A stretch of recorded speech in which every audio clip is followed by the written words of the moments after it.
नमस्कार दोस्तों, कैसे हैं आप सभी। बिल्कुल आप सभी बहुत अच्छे होंगे और आप लोगों की पढ़ाई बहुत अच्छी चल रही होगी। तो अभी रिसेंटली हम न्यूज़पेपर पढ़ रहे थे, तो उसमें जो पिछले दिन का एक न्यूज़पेपर था उसमें मैंने देखा यूपीआई और पे नाउ के बारे में। तो लगा कि ये काफ़ी इम्पोर्टेंट टॉपिक है जो कि जिसपे कि डिस्कशंस किया जा सकता है, जिसके बारे में आपको जानकारी प्रोवाइड किया जा सकता है। ठीक है, जो कि एग्जामिनेशंस की दृष्टि से काफ़ी इंपॉर्टेंट है।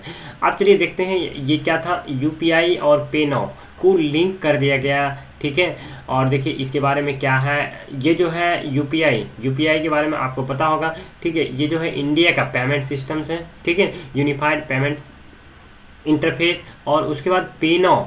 ठीक है, पे नाउ का मतलब यहाँ पे आप ये नहीं समझिएगा कि पे नाउ मतलब अभी पेमेंट करें, नहीं नहीं नहीं। पे नाउ मतलब होता है ये जो है सिंगापुर का ये पेमेंट सिस्टम्स है और इसके थ्रू, ठीक है, और इस दोनों को लिंक कर दिया गया।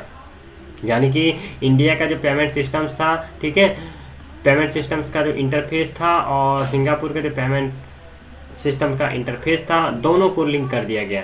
अब देखिए सबसे पहले हम जानते हैं कि यूपीआई और पे नाउ क्या है, दोनों में क्या डिफरेंस है, उसके बारे में हम लोग देख लेते हैं। देखिए सबसे पहले हम जब बात करते हैं यूपीआई का जो इसका जो हम लोग जानते हैं यूनिफाइड पेमेंट सिस्टम्स। और ये जो है इसके थ्रू हम लोग इंस्टेंट रियल टाइम पेमेंट करते हैं। और इसको जो डेवलप किया गया हमारे जो कंट्री के, ठीक है, पेमेंट कॉरपोरेशन ऑफ इंडिया है, NPCI, national payment corporation of India, उनके द्वारा इसको डेवलप किया गया। और इसमें क्या क्या फैसिलिटीज़ है, इसमें जब फैसिलिटीज़ की बात करते हैं तो ये जो है इंटर पीर टू पीर, ठीक है, पीर to Pir inter bank connections है। और इसमें जो है पर्सन टू मर्चेंट ट्रांजेक्शन्स होता है। उसके बाद पीर टू पीर मतलब कहने का ये अर्थ है पर्सन टू पर्सन हम लोग ट्रांजेक्शन करते हैं और उसके बाद जाकर के पर्सन टू मर्चेंट अकाउंट में अपने मनी का ट्रांसफ़र करते हैं। ठीक है, किसके माध्यम से, यूपीआई माध्यम से। उसके बाद जाकर के इसके माध्यम से क्या होता है, हम लोग देखिए मोबाइल डिवाइस से ईजी वे में हम लोग इंस्टेंट ट्रांसफ़र कर सकते हैं कोई भी फंड्स का। ठीक है, या तो वो अपने बैंक अकाउंट से, है ना, जो मेरे पास में बैंक अकाउंट में पैसे रहते हैं। उसके बाद जाकर के और भी यहाँ पे जब हम बात करते हैं आगे, इसमें ये बताया गया कि देखिए क्या है ना, यूपीआई आईडी। ठीक है, हमको इसमें आवश्यकता क्या पड़ता है, जिसको हमको भेजना होता है उसका यूपीआई आईडी हमको यूज करना होता है सिर्फ, ठीक है, मनी को ट्रांसफ़र करने के लिए। और उसके बाद जाकर के जब हम बात करते हैं आगे, ये जो होता है ये open source application programming interface है, यानी कि एपीआई के माध्यम से हम लोग पेमेंट करते हैं। और ये पर्टिकुलरली इमीडिएट, ठीक है, इसके लिए कोई ज़्यादा पैसा मतलब ज़्यादा टाइम की आवश्यकता नहीं होता है। और उसके बाद जाकर के इसको जो रेगुलेट करने की बात करते हैं, ठीक है, यूपीआई के, वो आरबीआई, हमारे देश को जो बैंक है, रिजर्व बैंक ऑफ इंडिया, उसके द्वारा। अब देखिए इससे क्या क्या बेनिफिट होता है, इससे बेनिफिट की बात करते हैं, इसमें इंस्टेंट ट्रांजेक्शन होता है। उसके बाद जाकर के पेमेंट इंस्टेंटली कुछ रजिस्टर्स प्रोसेस होता है। उसके बाद जाकर के जो इकोनॉमी है, ठीक है, उसको कैशलेस बनाने के लिए काफ़ी मददगार साबित होते हैं। उसके बाद इसमें प्राइवेसी प्रोटेक्शंस होता है, काफ़ी प्रोटेक्टेड होता है। ठीक है, इंक्रिप्शंस का यूज किया जाता है। उसके बाद ट्रांजेक्शन्स हम लोग मल्टीपल अकाउंट्स में कर सकते हैं। ठीक है, तो ये था बेनिफिट यूपीआई का। अब देखिए हम जब बात करते हैं आगे पे नाउ का। अब देखिए जब हम पे नाउ की बात करते हैं, जैसे कि इंडिया का पेमेंट सिस्टम इंटरफेस था, ठीक है, यूपीआई, उसी तरह से ये सिंगापुर का पे नाउ पेमेंट सिस्टम इंटरफेस है।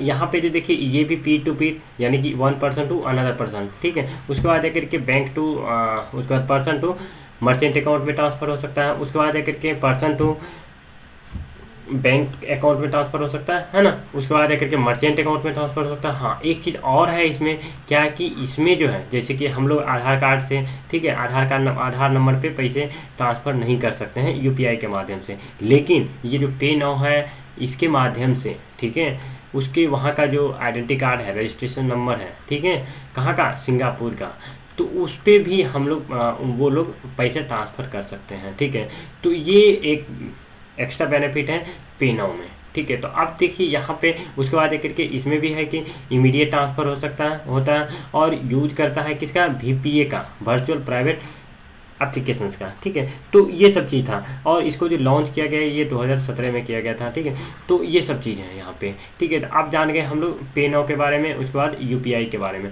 अब देखिए ये न्यूज़ में क्यों है उसके बारे में देखते हैं। अब देखिए जब हम बात करते हैं न्यूज़ में क्यों है, तो यहाँ पे जो है अभी रिसेंटली हमारे देश के जो प्राइम मिनिस्टर्स हैं, ठीक है, नरेंद्र मोदी, ठीक है, और सिंगापुर के जो प्राइम मिनिस्टर्स हैं ली हसन, ठीक है, उनके द्वारा अभी वर्चुअल प्राइवेट मीटिंग किया गया, ठीक है, उसमें इसको लॉन्च किया गया। किसको? तो वर्चुअल यूपीआई और पे नाउ को लिंक किया गया। अब देखिए इसमें क्या है ना कि और उसके बाद एक करके इससे बेनिफिट क्या क्या होने वाला है, ये जो है सिंगापुर और इंडिया के बीच का जो क्रॉस बॉर्डर ट्रांजेक्शन्स है, इससे ये होगा कि जो इंडियंस सिंगापुर में रहते हैं और जो सिंगापुर का पर्सन इंडिया में रहते हैं, उनके बीच का जो रिमिडेंस होगा, जो पैसा का ट्रांसफ़र होगा, वो काफ़ी क्विक होगा, काफ़ी सस्ते में हो जाएगा, ठीक है। और इस तरह से जो ज़्यादा से ज़्यादा रिमिटेंस है, जिसके लिए कि एक कंट्री से दूसरे कंट्री भेजने के लिए काफ़ी परेशानी होता था, ज़्यादा से ज़्यादा समय लगता था, उसके बाद एक करके कुछ जाने के बाद मतलब पैसा ज़्यादा भेजने के बाद टैक्स लगता था, है ना। तो ये सब चीज़ कहीं ना कहीं कमी आएगी और इस तरह से जो पीपल्स हैं जो बाहर में रहते हैं फॉरेन, ठीक है, मतलब फॉरेन में रहते हैं, तो उसको पर्टिकुलरली सिंगापुर में रहते हैं तो उसको ज़्यादा बेनिफिट देखने को मिलेगा।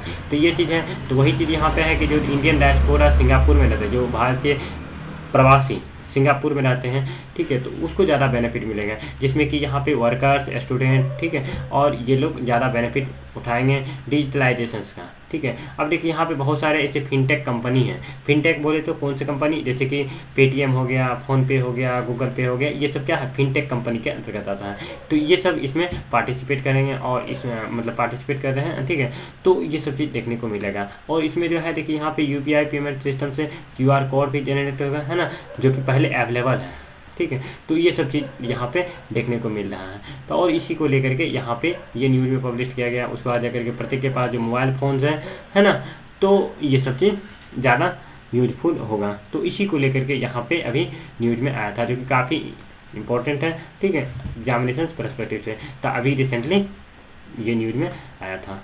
तो यही था ये न्यूज़, ठीक है। तो कैसा लगा आपको ये मेरा प्रयास, ठीक है। यदि अच्छा लगा तो आप हमें लाइक करें, ठीक है, और नहीं लगा, ठीक है, अगर लगता है कि कहीं पे इम्प्रूवमेंट की आवश्यकता है तो आप हमें कमेंट बॉक्स में बता सकते हैं, ठीक है। तो आज तक के लिए इतना ही। Thank you.